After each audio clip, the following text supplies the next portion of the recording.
Knee pain, back pain, shoulder pain, ఎటువంటి మొండి నొప్పులనైనా తగ్గించే clinic Indo British advanced pain clinic.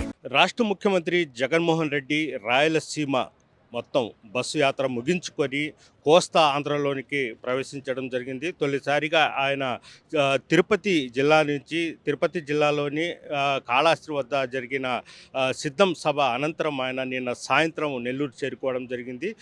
నెల్లూరులో జాతీయ రహదారి NH5 జాతీయ రహదారి పక్కనే ఆయన బస చేస్తున్నారు. అయితే ఈరోజు ఎవరితో అపాయింట్మెంట్ కానీ ఎవరితో ఆయన చర్చించడం కానీ ఏముండదు. ప్రధానంగా ఈరోజు వాళ్ళ కుటుంబ సభ్యులు జగన్మోహన్ రెడ్డి సతీమణి భారతి, అదేవిధంగా కుటుంబ సభ్యులు హాజరయ్యే అవకాశాలు ఉన్నాయి. ప్రధానంగా బస్సు యాత్రలో 5 రోజులు ఒకసారి ఆయన విరామం తీసుకుంటారు. కేవలం పరిపాలన సంబంధించిన విషయాలే ఆయన చర్చించుకుంటారు.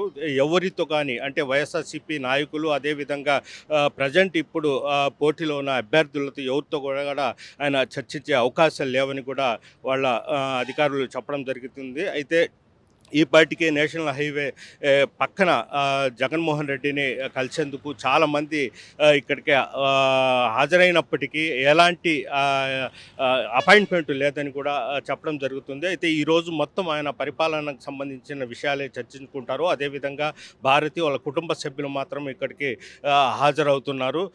ఈరోజు అంటే రాత్రి కూడా ఇక్కడే బస చేసి రేపు 9:30 గంటలకు కావలి బయలుదేరి వెళ్తారు. అయితే కావలికి బయలుదేరే తప్పుడు అంటే కోవూరు సమీపంలో ఆయనకు ఘన స్వాగతం పలికే అవకాశం ఉంటే కోవూరు నియోజకవర్గ ప్రజలు, అదేవిధంగా కోవూరు నియోజకవర్గ నుంచి వైఎస్ఆర్సీపీ అభ్యర్థిగా పోటీ చేస్తున్న నల్లప్రెడ్డి ప్రసన్న కుమార్ రెడ్డి ఆ సెంటర్లో పెద్ద ఎత్తున ఘన స్వాగతం పలికే అవకాశాలు ఉంటాయి. అదేవిధంగా అల్లూరు రోడ్డు, అదేవిధంగా సున్నబట్టి ప్రాంతాల్లో కూడా ఆయన ఆ ప్రాంతాల్లో ఘన స్వాగతం పలికే అవకాశాలు ఉంటాయి. కావలి ప్రాంతంలో జరిగే సిద్ధం సభకు కూడా పెద్ద ఎత్తున జనాలు వచ్చే అవకాశాలు ఉంటాయి. సిద్ధం సభలో పాల్గొంటారు. అనంతరం ఆయన ఆ రోజు కూడా అక్కడే బస చేస్తారు.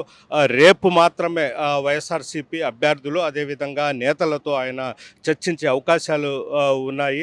అయితే ఈరోజు మాత్రం ఎవరికి అపాయింట్మెంట్ ఇవ్వలేదు. రేపు మాత్రము కావులో జరిగే సిద్ధం సభ అనంతరము ఆయన నెల్లూరు జిల్లాకు చెందిన అభ్యర్థులు, అదేవిధంగా వైఎస్ఆర్సీపీ నేతలతో ఆయన చర్చించే అవకాశాలు ఉన్నాయి. ఎల్లుండి ప్రకాశం జిల్లాలోకి ఈ బస్సు యాత్ర వెళ్ళే అవకాశాలు అయితే ఉన్నాయి. వీడియో ప్రదీప్తో గయాజ్, RTV నెల్లూరు నుంచి. మరిన్ని వీడియోస్ కోసం ఛానల్ ని సబ్స్క్రైబ్ చేయండి. లేటెస్ట్ అప్డేట్స్ కోసం వాట్సాప్ ఛానల్ ని ఫాలో చేయండి. అండ్ లింక్ డిస్క్రిప్షన్ లో ఉంది.